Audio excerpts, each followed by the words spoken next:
పనికి పోతారు. మీ బలహీనత అర్థమైపోయింది. సైకోకి శుభ్రంగా 60 రూపాయల మధ్య ఎంత చేశారు తమిళ్లు? ఎంత? ఎవరికి పోతామండి డబ్బులు? నేను అడుగుతున్నా, ఒక క్వార్టర్ వేసుకుంటే కిక్కెక్కదు, రెండో క్వార్టర్ వేసుకుంటే కడుపులో మంట వస్తుంది. అవునా కాదా? లివర్ స్పాయిల్ అయిపోతుంది. ఇక్కడుండే బ్రాండ్లు ఎక్కడైనా ఉన్నాయా అని అడుగుతున్నా మిమ్మల్ని. వేరే రాష్ట్రంలో ఎక్కడా లేవు ఈ బ్రాండ్లు. అదే స్పెషాలిటీ. జగ్గు బ్రాండు, జే బ్రాండు. ఆ బ్రాండ్ ఇచ్చి 30,000 మందిని, మా ఆడబిడ్డల్ని మంగళసూత్రాల నుంచి చేసిన దుర్మార్గుడు ఈ జగన్మోహన్ రెడ్డి. అవునా కాదా? ఇతను పేదల వ్యక్తి అని మిమ్మల్ని అడుగుతున్నా.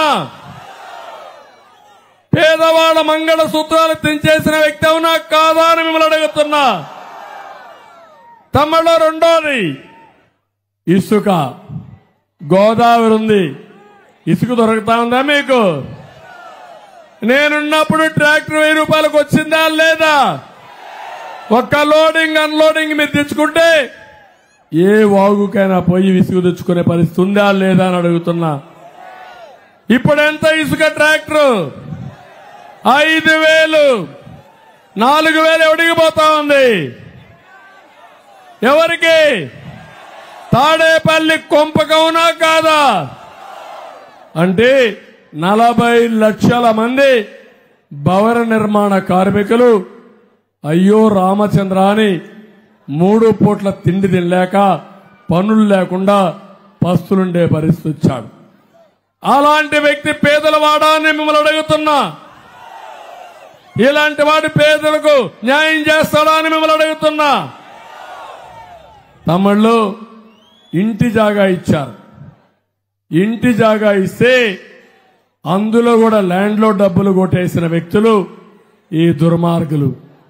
అంటే పేదవాడికి ఇచ్చే ఇంటి జాగాలో రేట్లు పెంచి మధ్యవర్తులు వచ్చి ప్రభుత్వ డబ్బులు కొట్టేసిన దుర్మార్గులు పేదవాళ్ళు అవుతారా అని మిమ్మల్ని అడుగుతున్నా.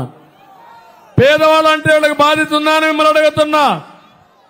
ఎక్కడ చూసినా దోపిడీ దోపిడీ దోపిడీ. నేను అడుగుతున్నా మిమ్మల్ని, కరెంటు ఛార్జీలు పెంచాడా లేదా? ఎన్నిసార్లు పెంచాడు? 8 సార్లు పెంచాడా లేదా? 200 రూపాయల కరెంటు బిల్లు ఎంత ఇప్పుడు? 1000 రూపాయలు. అవునా కాదా? ఇలాంటి వాడు పేదల మనిషి తమ్ముళ్ళు. పేదల పట్ల కనికరం ఉందా నేను అడుగుతున్నా. పెట్రోల్ డీజిల్ పెరిగిందా లేదా అని మిమ్మల్ని అడుగుతున్నా. పేదవాళ్ళకి నష్టం వచ్చిందా లేదా తమ్ముళ్ళు? ఏమమ్మా, నిత్యావసర వస్తువుల ధరలు పెరిగాయా లేదా? పప్పు పెరిగిందా లేదా? ఉప్పు పెరిగిందా లేదా? చక్కెర పెరిగిందా లేదా? అన్ని పెరిగాయా లేదా? అంటే ఈయన పేద మనుషులు అంట. అంటే మీరేంటంటే తిండి కూడా తినకుండా మీ పొట్టగొట్టిన దుర్మార్గుడు ఇలాంటి వ్యక్తి. కడాన చెత్త మీద కూడా పన్నేసిన చెత్త ముఖ్యమంత్రి. అంటే నువ్వేం చెప్పినా మేము వినాలి. అదే నీ సైకో నేచర్ అని. వినకపోతే దాడి చేస్తావు.